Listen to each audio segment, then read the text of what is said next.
Today we're going to talk about the city that has the most Gothic architecture in the world. The Gothic architecture combines optical unity and spaciousness. To understand that on a better level, you must come to visit this city that houses an epic example of Gothic architecture, a structure with the tallest nave, which is well recognized by people all around the world. Since people have been residing here since the Middle Pleistocene epoch, roughly 350,000 years ago, you can go even further back in time.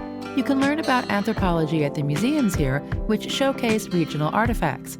You can take yourself on cultural outings, spend afternoons in the museums, and stroll around pretty gardens enjoying delicious cuisines from nearby places. This place has it all, even for someone remotely interested in art and culture.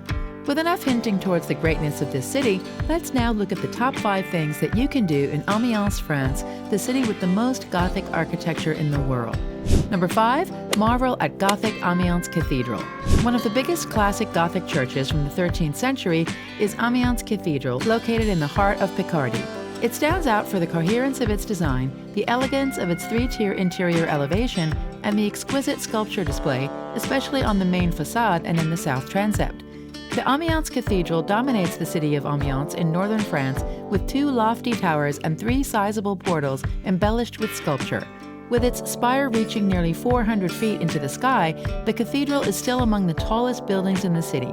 On the outside of the church, you can make out the skeletal stone construction, where the upper walls are supported by flying buttresses that resemble spider legs or a rib cage.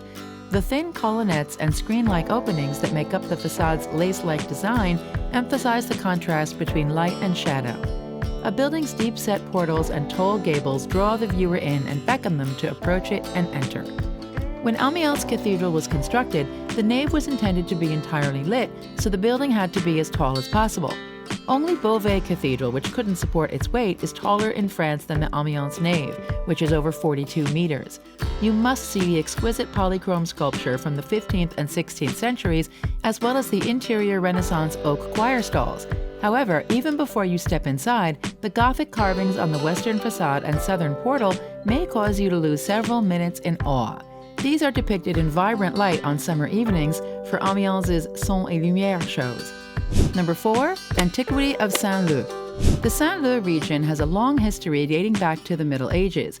It was home to numerous weavers, tanners, and millers, and was the ideal location for mills due to its location on the River Somme and its canals. Saint-Lô is adjacent to and accessible from the Cathedral Notre-Dame d'Amiens. It was built in the 13th century with assistance from Saint-Lô's dyers. You can reach the lower town of the Saint-Lô quarter by taking a lovely stroll through the Bishop's Gardens. Since the renovation of what was once laborers' homes in the city's center, designer shops, stalls, used booksellers, and antique dealers have popped up everywhere.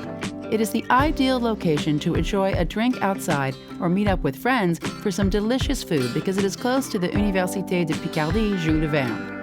The atmosphere in Amiens at night is accompanied by theaters, concerts, and performances. Number 3, Cimetière de la Madeleine. One of the attractions at this 19th century cemetery on the city's northwest outskirts is the grave of Jules Verne.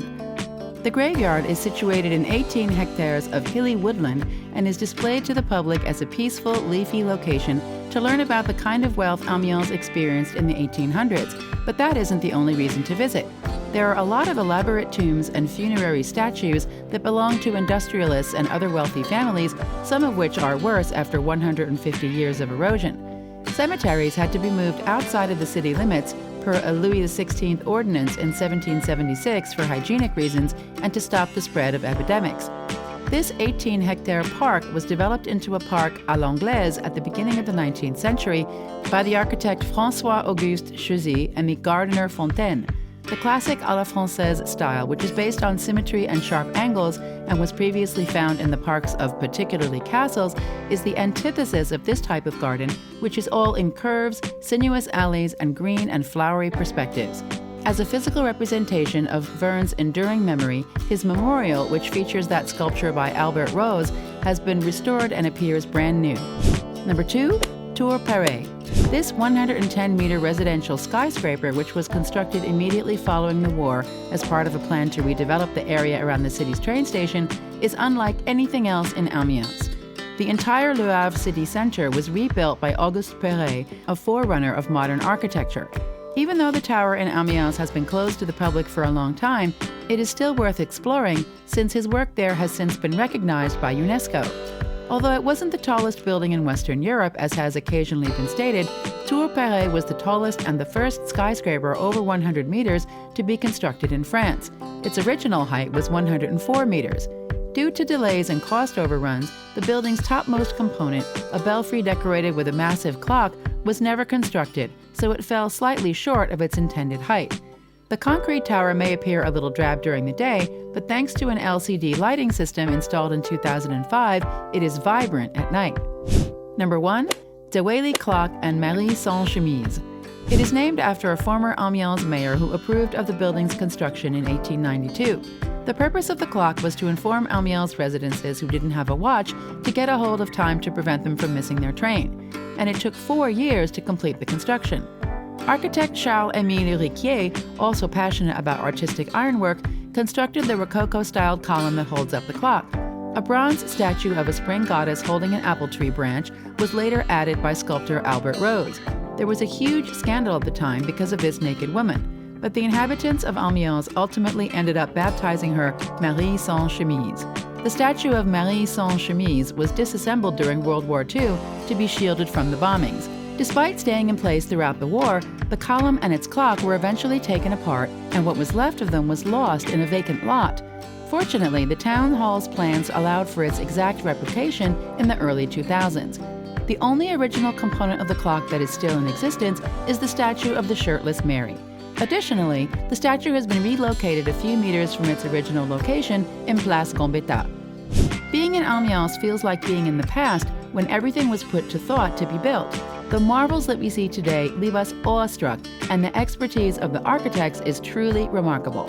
And we bet that the enormity of the Gothic architecture at Amiens Cathedral must have left you awestruck too. How much do you know about Gothic architecture, and when do you plan on visiting this amazing city? Let us know in the comments below.